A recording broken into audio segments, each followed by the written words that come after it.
আল্লাহর হুকুম ছাড়া গাছের পাতাও নড়ে না, কথাটি কি ঠিক? হুকুম শব্দটি আমাদের বাংলা ভাষাতে যেই অর্থে ব্যবহার করা হয় সেই অর্থে ঠিক নয়। হুকুম মানে হচ্ছে নির্দেশ। কোন নির্দেশ? সেটা শরীয়তগত নির্দেশ বুঝে থাকে আমরা। আল্লাহর হুকুম মানে কি? আল্লাহর নির্দেশ, তাই না? নির্দেশ কোন নির্দেশ? শরীয়তের নির্দেশ। যেমন আল্লাহ হুকুম দিয়েছেন, কি করো? মুসলিম হয়ে যাও, মুসলিম হয়ে যাও, তাই না? ওয়ালা তামুতুন্না ইল্লা ওয়া আনতুম মুসলিমুন উদখুলু ফিস সিলমি কাফা, পুরোপুরি ইসলামে প্রবেশ করো, এটা আল্লাহর হুকুম। আকিমুস সালাহ, সালাত কায়েম করো, কি? আল্লাহর হুকুম। আতুজ যাকাত, যাকাত দাও, আল্লাহর হুকুম। সিয়াম পালন করো, রমজান, আল্লাহর হুকুম, তাই না? হজ করো, হুজ্জু, আল্লাহর হুকুম, তাই না? আরে আল্লাহর বিনা হুকুমে গাছের পাতা নড়ে না, তো বিভিন্ন যে পাপগুলি হচ্ছে তো আল্লাহ হুকুম করেছে, হ্যাঁ, যে তোমরা দেবদেবীর পূজা করো, আল্লাহ হুকুম করেছে মাজার পূজা করো। মাজার পূজা হচ্ছে না? হচ্ছে না? আল্লাহ হুকুম করেছে মাজার পূজা করতে।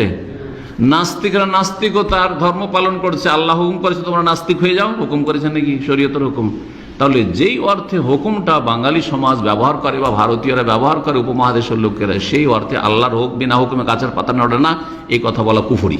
এই কথা বলা কি? কুফরি। এই সূক্ষ্ম কথা আজকে এজন্য বললাম। এর আগে কিন্তু উত্তর দিয়েছি যে এটা বলা জায়েজ নয়, কুফরি কথা। কিন্তু এখন এই জন্য ভেঙে বললাম যে কিছু সুবিধাবাদী আছে যারা সব সময় ভালো কথাকেও ভুল ব্যাখ্যা করার চেষ্টা করে, যার ফলে এক জামাতি আমার এই উত্তরের সমালোচনা করেছে, সেই জন্য বলছি। হ্যাঁ, আর সে মদিনা একটু আকীদা পড়ে গেছে কিন্তু পাক্কা জামাতি।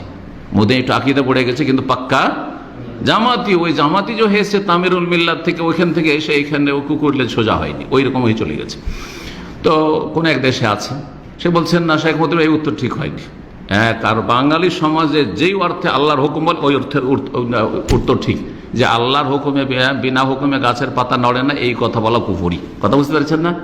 কিন্তু শরীয়তের সূক্ষ্ম যে ব্যাখ্যা, তাতে হুকুম দুই অর্থে ব্যবহার হয়। হুকুম দুই অর্থে ব্যবহার হয়। একটা হচ্ছে শরীয়তগত হুকুম, তো আল্লাহর শরীয়তগত বিনা হুকুমে গাছের পাতা নড়ে না, এই কথা বলা কুফর। কারণ আল্লাহ শরীয়ত হুকুম করেনি যে পাপীরা পাপ করো, তাই না?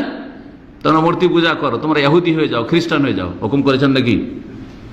তাহলে শরীয়তের যে হুকুম সে অর্থে জায়েজ নয় বা কুফরি কথা এটা। কিন্তু আল্লাহর আর একটা হুকুম আছে যেটা আকীদাগত বিষয়, সেটা হচ্ছে সৃষ্টিগত হুকুম। সৃষ্টিগত, সেটা কি?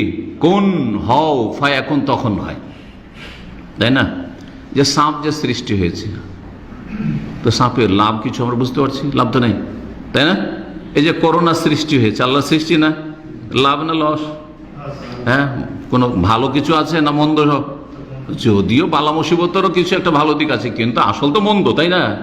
কেউ মেনে নেবে স্বেচ্ছায় যে আমি ভাইরাসটা চাই একটু করোনার, আমি আক্রান্ত? আছে কেউ? তো আল্লাহর বিনা হুকুমে কি হয়েছে নাকি করোনা?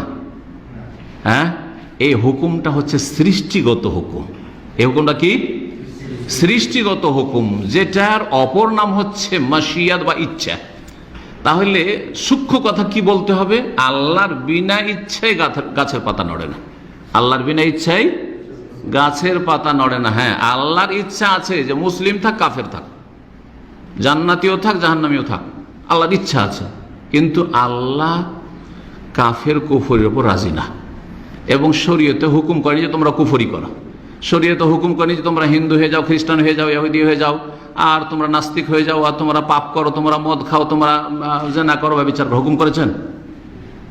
কথা বুঝতেন তো? সৃষ্টিগত হুকুম মানে কি? ইচ্ছা। সৃষ্টিগত হুকুম মানে ইচ্ছা। যদিও সাধারণ লোককে বুঝতে একটু এটা সূক্ষ্মভাবে বুঝতে হবে, কিন্তু আশা করি বুঝে গেছেন বিষয়টি, যে আল্লাহর হুকুম হচ্ছে দুই অর্থে ব্যবহার। একটা হচ্ছে আমরে কওনি সৃষ্টিগত হুকুম, আর একটা হচ্ছে বিধানগত শরীয়তগত হুকুম। আল্লাহর শরীয়তগত হুকুম শুধু ভালো কাজের জন্য হয়, ভালো কথার জন্য।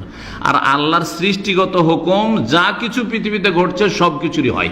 কারণ আল্লাহর বিনা ইচ্ছাই যদি কেউ নাস্তিক হয়ে যেতে পারে, আল্লাহর বিনা ইচ্ছাই কেউ যদি শিরক কুফরি করতে পারে, আল্লাহ ইচ্ছা নেই তারপরও, তাহলে আল্লাহ কি হয়ে যায়? তাহলে অপারগ হয়ে যায়। আল্লাহ কি হয়ে যায়? আল্লাহ অপারগ না। আল্লাহ যদি জোর করতেন, জবরদস্তি করতেন, তাকে ফিরিয়ে দিতেন। কিন্তু আল্লাহ জবরদস্তি করলে তাহলে তো পরীক্ষা থাকবে না, তাহলে জান্নাত জাহান্নাম কিসের কথা বোঝা গেছে না? তো আল্লাহর ইচ্ছার অর্থে যে হুকুমটা আছে সে অর্থে কথাটি ঠিক আছে, কিন্তু বাঙালিরা যেহেতু ওই অর্থে ব্যবহার করে না, সেই জন্য বাঙালি কি বলবে সঠিক বাক্য, যে আল্লাহর বিনা ইচ্ছায় গাছের পাতা নড়ে না, এটা ঠিক, কিন্তু আল্লাহর বিনা হুকুমে গাছের পাতা নড়ে না এই কথা বলা জায়েজ নয়, কুফরি কথা। জি।